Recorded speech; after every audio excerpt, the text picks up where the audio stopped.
Сайн байцгаана уу та бүхэнд орой минь төрье. Тэгээд би өмнөх бичлэгэнд амсан ёсороо ESA буюу нүүлгэлтэнд хэрэглэгддэг бүх төрлийн хайрцаг болон бус төрлийн зүйлүүдийг би Солонгос болон Монгол галгаар нь оруулж тавина гэж би амлаж байсан.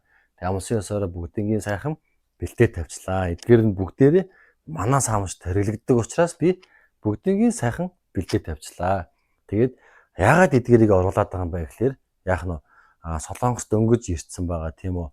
Оюутан залуучууд те өөр хэн ч хэдин те бүгдээрээ нүүлгэлтийн ажил хийх гэсэн чинь толгомдог асуудлууд нэг нь юу гэхээр мэдээж эдгээр байдаг. Хэлээ мэдэхгүй, ажиллаа мэдэхгүй, дээрэс нь яах нь эдгэрийг ингээд хэрэглэгддэг юм уу да мэдэхгүй байвал та нүүлгэлтийн ажил хийхэд маш хүнд хэцүү байдаг.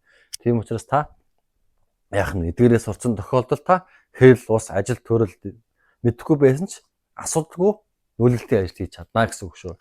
За тэгээд ерөнхийдөө нүүлгэлтэнд 5 төрлийн багс байдаг. Ибүүл багс, уд багс, ижа багс, жумбокс, чиг багс гэдэг 5 төрлийн багс байдаг. Ибүүл багс нь зөвхөн тухайн айлын хөнжил гуцыг бооно гэсэн үг. Уд багс нь зөвхөн айлын хувцсыг савлж баглана гэсэн үг. Ижа багс нь яадаг вэ гэхээр айлын санал болон дунзагийн тавилгуудыг бооно гэсэн үг. За жумбокс нь яадаг вэ гэхээр бас л тухайн айлын бүх төрлийн юм боо савлана гэсэн үг. Чиг багс нь яадаг вэ гэхээр чиг багс нь зөвхөн ном саана гэсэн үг. Ном болон хагарч гэмтэх цэцэг болон ваарнуудыг чиг багс цаадаг байна. За тэгээ энэ 5 төрлийн багсанд хэрэглэгддэг уутыг хаяан сүгч гэж нэрлэдэг. Хаяан сүгчий буюу цагаан уутыг зөвхөн энэ 5 багсанд хэрэглэнэ гэсэн үг шүү. За тэгээ дараа нь пагуны. Пагуныг хаана хэрэглэдэг вэ гэхээр жубанд хэрэглэнэ гэсэн. Жубанд яг вэ гэхээр хагарч гэмтэх, аяг тавг, аяг дарс, кимчи те угаалгын нутаг тэдгэрийг бүгднийг пагунид боож савлана гэсэн.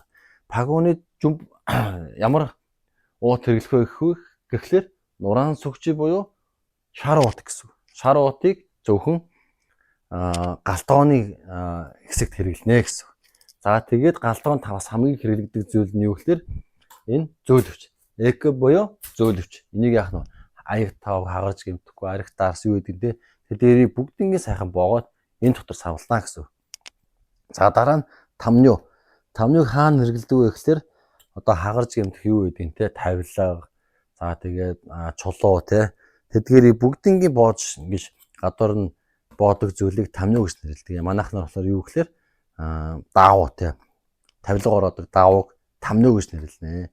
За тэгээ яах нь бүгднийг сайхан боогоо савлаад дууссан чинь нэг өрөөнөөс нөгөө өрөө рүү эсвэл 10 давхраас нэг давхар руу буулгаж машиндаа хачхад танд гурмаа хэрэгтэй. Гурмаа. 4 дугуйтай төрдөг зүйлийг гурмаа гэж нэрлэнэ.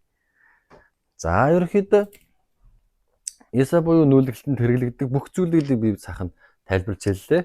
За мэдээж тепу. Тепу байхгүй бол эднээс 1000 ч байсан ч гэсэндээ нүүлгэлтийн ажил хийж чадахгүй гэсэн. Тэр яах нь тепуг та хамгийн түрүүнд сурах хэрэгтэй гэсэн.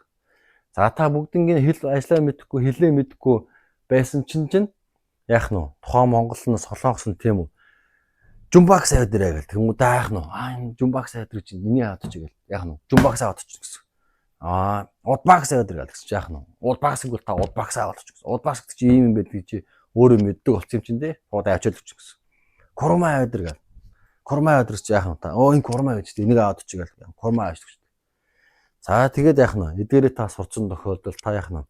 ESA буюу нүүлгэлтийн ажлыг асуудалгүй хийх нэ. Тэгээд би цаашдаа яах нь гурмаг яаж төрдгөө энэ скотчийг яаж тасдах нь хайрцгийг яаж ингэж эхлээд боож ингэж бэлэн болгох уу те эдгүүсийг бүгднийг би сайхан дараа нь практик дээр гоё тайлбарлаад оруулах учраас та бүхэн миний бичлэгийг дагаад нэг бүрчлэн үзээд сураарай. Хэрвээ та Монголоос ирэх гэж байгаа бол эсвэл оюутан болоо ирэх гэж байгаа тохиолдолд та яах нь эдгээрээ сурцсан тохиолдолд та нүүлгэлтийн ажлыг асуудалгүй хийх нэ. За баярлалаа та бүхэнд.